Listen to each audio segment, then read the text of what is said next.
One, how come Father Stan be an anti-national overnight? Ever since Father Stan joined the Society of Jesus in Jamshedpur province in 1957, he has been in Jharkhand for the last 63 years, of course, in and out for some time or the other for his studies and other activities. If you minus the time of his training and studies, Stan has worked for the cause of the tribals, Dalits, and other marginalized sections of society in Jharkhand, at least for the last 50 years. My question to NIA and the powers that be is, how is it that during the last 60 years or so, nobody ever raised his or her finger on his integrity and nationalism, but just 2 years ago, it was suddenly discovered that he was an anti-national by virtue of his links with the Maoists and Bhima Koregaon? The second point I would like to make is, Stan has been arrested because he is the symbol of assertion of tribal, Dalit, and human rights, and of their identity, dignity, and self-esteem. Stan is not a tribal by birth, but he's more than a tribal by choice. He has identified himself completely with the tribals, with their brokenness, with their struggles for survival, with their hopes and aspirations. He has been the voice of the voiceless. Stan has written extensively on issues such as displacement, land alienation, so on and so forth. I have a list of more than 70 of his papers and books that he has written for tribal assertion and in view of land alienation, so on and so forth. He's a man for all beyond ethnic, caste, and religious boundaries.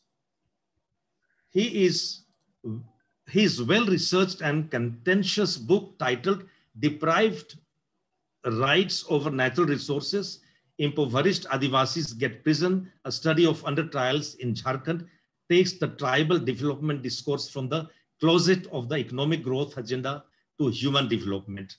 I've got a copy of his book.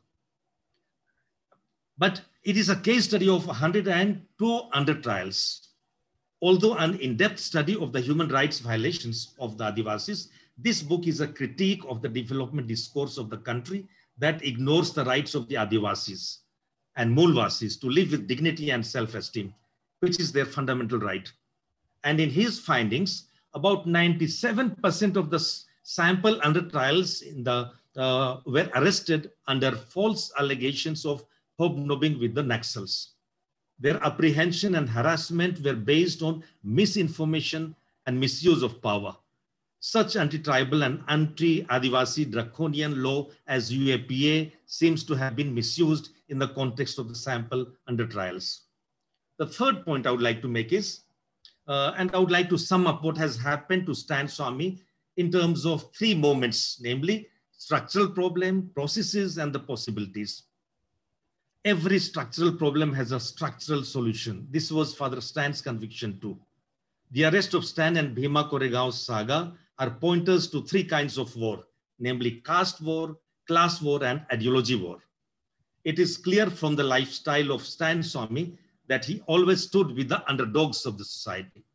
He wanted to transform inequitable structures prevalent in society, and his arrest is a discourse on tribal development. He was against the model of lopsided development, and he always promoted holistic development.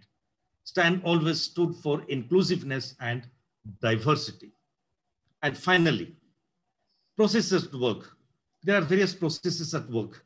Some of them are demonization of the critics and dissenters, processes of homogenization, so no respect for diversity and inclusiveness. There is democratization of feudalism and feudalization of democracy. There is shrinking space of democracy. And to conclude, I would also like to talk about the possibilities and opportunities.